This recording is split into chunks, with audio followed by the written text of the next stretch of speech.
How's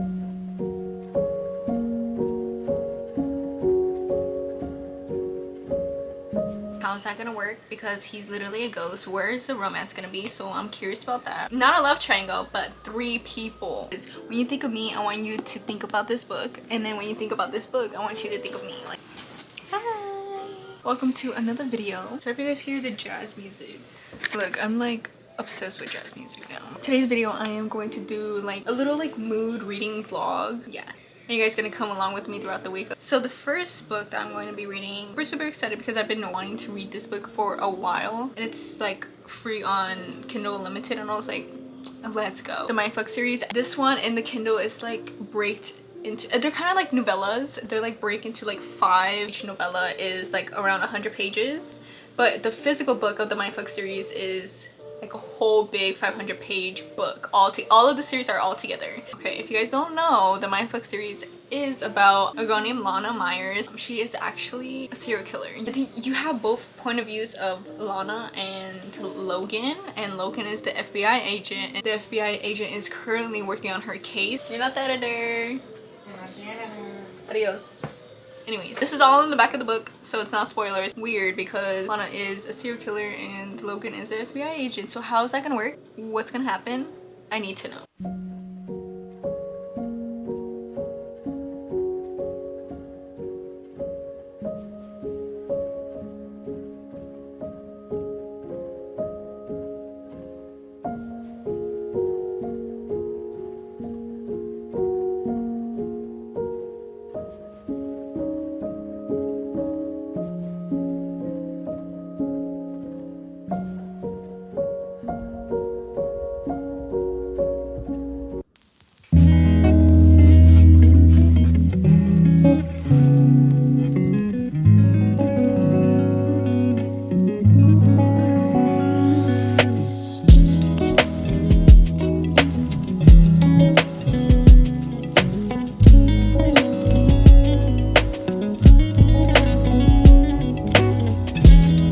Reading the Mindfuck series by St. Abby. Okay, so here's the thing. This series is very dark, and before I say anything about the book, check trigger warnings, because y'all need to see the trigger warnings before you even read a word of this book. So I finished 4 out of the 5 books of the series. I'm 74% of page 133. And I just like, I was reading these series back to back to back to back. It was a lot. It was dark. The romance was there. Like, I feel like they have such a good connection, and like Logan and Lana, they're like, I love them. I love them together. Like, I literally instantly clicked. I love y'all. I love these characters so much. Each book was left in a cliffhanger, and I was like, I gotta get the next book. I will eventually finish it, but for sure, like, this one's not giving 5 stars. I think each book that I gave series was like a 4 stars, like a really high 4 stars. I never read anything like this. Like, you know what I learned about the author, St. Abby? She's not alive, which sucks, because if I really like this book, I won't be able to have any more of this author. Einstein said, the weak revenge, the strong forgive, and the intelligent ignore. Right on chapter 1 it says Lana. Another quote by Albert Einstein, it says, I love humanity but I hate humans. So after reading this whole dark series, I really needed a palate cleanser. I just want a silly little book, man, and I want a rom-com. Then I actually found this. It's actually a new release. I have never read any of this author's books before. That book is It's a Date Again by Geneva Rose. Reading like the little book summary and everything, I was like, this is perfect. This was exactly what I needed. I need a silly little rom-com. The author actually made a book called The Perfect Marriage, and that is like a little thriller, and she is known for making thrillers. This was perfect. It just came out. This book is about a girl named Peyton, 1 love-struck woman, 3 handsome boyfriends, and strangers. A unique dating adventure awaits in a hilarious and heartwarming romantic comedy. Done with dead-end relationships and swiping right, she knows who her heart belongs to, but as she races to tell him how she feels, she's hit by a car and wakes up with amnesia. It gets worse. Peyton has no clue who the 3 men who showed up at her hospital bed, they each claim to be her boyfriend. Not one. Not a love triangle, but 3 people. I need to know who's gonna be. And I love love triangles, but this one's not like a love triangle. This is like a 3 triangle or some weird shape. I was like, this is perfect. I need to read this. But yeah, so we have our 3 contestants. The businessman consultant named Sean. Then we have the beautiful chef, the tattooed chef, Nash. And then we have our last contestant, construction guy. The construction guy, he's like a lumberjack vibe. Don't remember his name. Her best friend Maya and Robbie, they're both helping her out, trying to bring out her memory and figure out who she was gonna tell that she loved them. That she got to date them again. So I'm really excited to read all of this. 200 pages, so it should be easy, like a little rom-com. And I'm so excited to read this. So yeah, let's get onto reading this.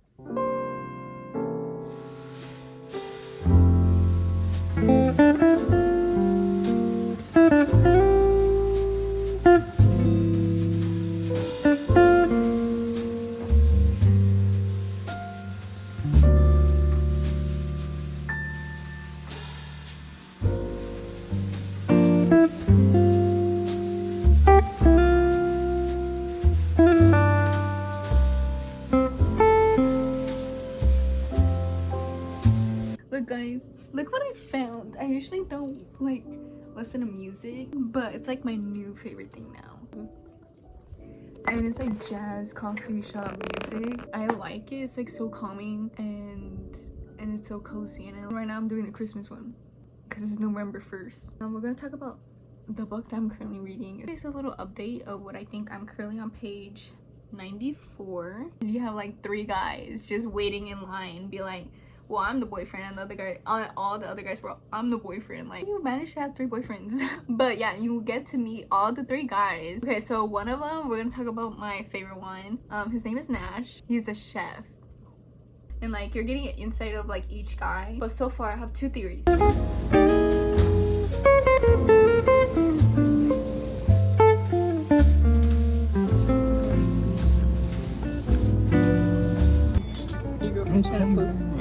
Don't come by my house. Don't call me. Don't come by my house.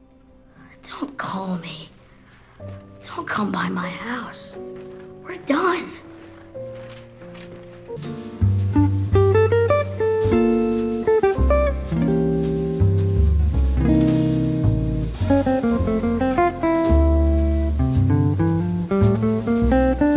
I love this book. I love this book. I want to get the physical copy. I'm not gonna say much of who she chose, but it was like in the beginning it was kind of overwhelming with these 3 boyfriends, and it's like who's who, who's this, who's the chef, who's like, there's like a lot. Because that's all you're gonna get. You're gonna have to read the book. It's free on Kindle Unlimited, so if you have the Kindle, go get this book. So I was thinking about like reading her other books because I actually like her writing. Y'all have to get this book. I give it a 4 stars. And this was a new release, so I'm glad that I read this book before anyone else yet. Okay, so let me show you guys a few quotes that I like throughout this book. First quote is, he's crystal clear and completely in focus, but all around him is a blur, like monuments himself painted his world. I have stared into those blue eyes a million times and somehow I didn't see what was right in front of me. These quotes are supposed to like make you want to read this book. So let me say one more. Another one was like, I'd rather love you for a minute than love anyone else for a lifetime.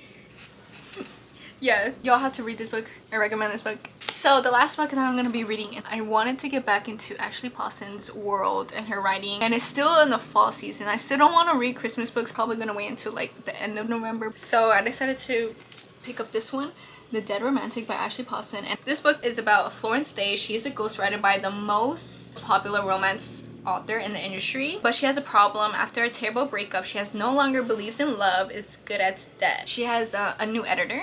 His name is Ben, or Benji, whatever you want to call him, and everyone is raving about him. Florence was like, do I have to write a romance book? And Ben is like, you're in a romance industry, like you need to write romance. Like, she doesn't believe in love, she got her heart broken, so how are you supposed to write a love story if you don't have love in your life, you know? Something bad happens to her family and she has to go back to her little small town. It says romance is most currently dead, but so is her new editor. So the Ben died, and his unfinished business would never have her second guessing everything she's ever known about love stories. How is that gonna work? Because he's literally a ghost. Where is the romance gonna be? So I'm curious about that.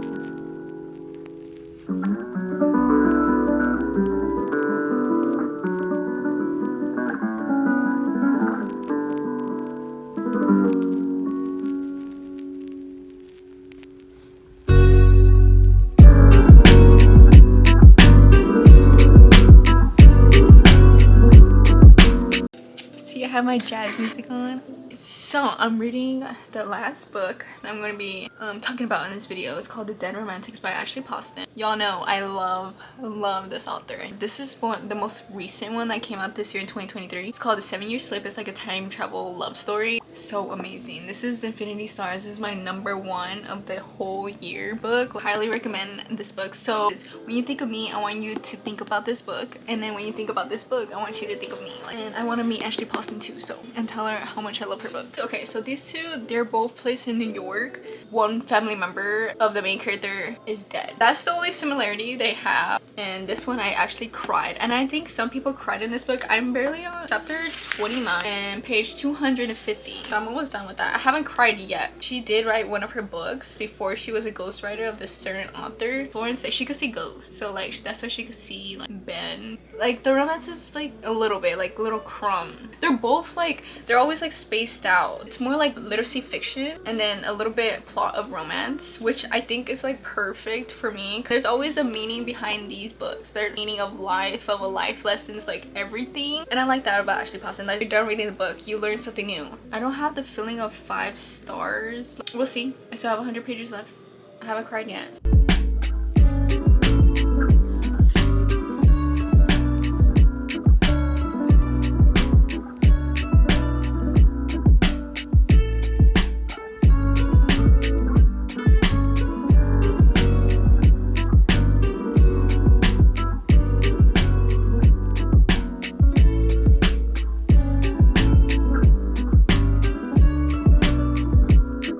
I'm almost done with the beautiful book. I'm on chapter 30, page 267. I think I'm gonna finish the book today, hopefully. I'm excited. Hello guys. So I totally forgot to make a outro. Ashley Poston, she's amazing. I love her. She is my autobi author and she's my next favorite new author. And The Dead Romantics it was good. I gave it like a high 4 stars, but it just doesn't have the same feeling as The 7-Year Slip. Like, but it's really good for the fall. Like, it touch bases with the ghosts and like, kind of gives that little spooky vibe, but not a lot. Really good. It just like every time I read her writing or any of her books, it just feels like a comfort book. Like, you know how people have a comfort movie? I feel warm. I feel safe when I'm reading it. Like, that is all of the books that I read this week. I really hope you guys enjoyed this video. Thank you guys so much for watching.